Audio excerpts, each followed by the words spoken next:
सारी समस्याएं हैं।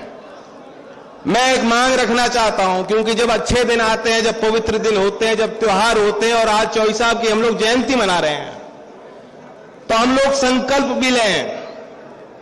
मैं 3 बात करना चाहता हूं जो मेरे लिए व्यक्तिगत तौर से संकल्प हैं, और मैं जानता हूं कि मंचा सिंह जितने लोग हैं और आप लोग उसमें शामिल होंगे।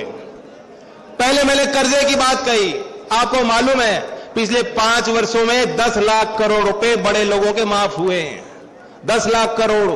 कितने बड़े बड़े पूंजीपति आपको मिलते हैं जो विदेश चले गए, भारत की नागरिकता छोड़ के चले गए, भाग गए पैसा लेके। कितना आसान है, सरकारी बैंक से पैसा लो, दिखा दो कि उद्योग में लगाया, खाते से पैसा निकालो, बता दो प्रोजेक्ट फेल हो गया, और दिवालिया घोषित कर दो।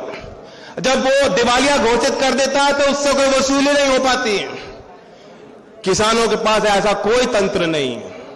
और मेरा पहला संकल्प होगा कि किसानों के लिए राष्ट्रीय स्तर पर और सभी राज्यों में हम कोशिश करें कि कोई बोर्ड या आयोग का गठन हो जो निरंतर देखे, अगर इस देश में 100 करोड़ लोन लेने वाले बड़े पूंजीपति का लोन माफ हो सकता है, तो 5,000 रुपए अगर किसान नहीं चुका पा रहा, गरीब नहीं चुका पा रहा, उसका लोन भी विधिवत तौर पे माफ होना चाहिए।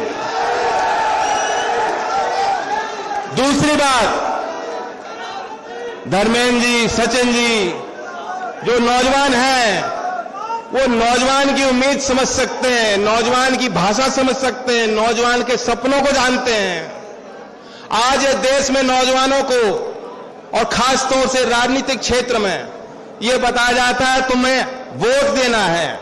हर एक नौजवान को बताया जाता है कि तुम्हारी वोट बनी कि नहीं बनी, वोट जरूर देना। जब ऐसी सभा होती है तो कार्यकर्ताओं को कहा जाता है, भाई दरी बिछाओ, दरी बिछाओ, लोगों को लाओ, प्रचार में जुट जाओ। लेकिन जब चुनाव लड़ने का मौका मिलता है तो मौके नहीं मिलते।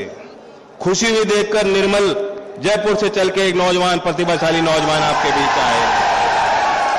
और ये मेरा दूसरा संकल्प है।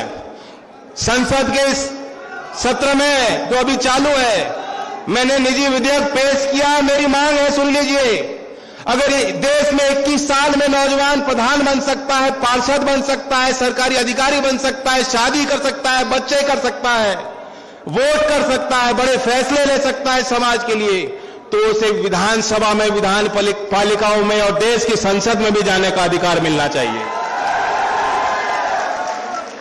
आप सहमत हो?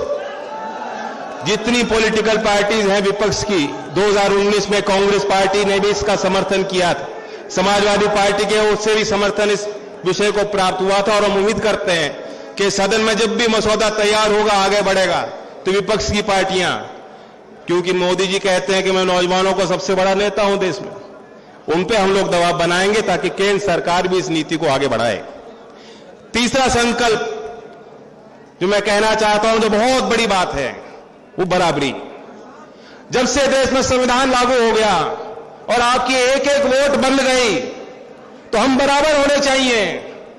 लेकिन आज की भी दुविधा आप देखिए कि गरीब की मां की कोख में पल रहा बच्चा और एक बड़े शहर में दूसरी परिस्थितियों में बच्चा, दोनों की तुलना आप नहीं कर सकते। अभी वो बराबर आर्थिक तौर पर, सामाजिक तौर पर नहीं है।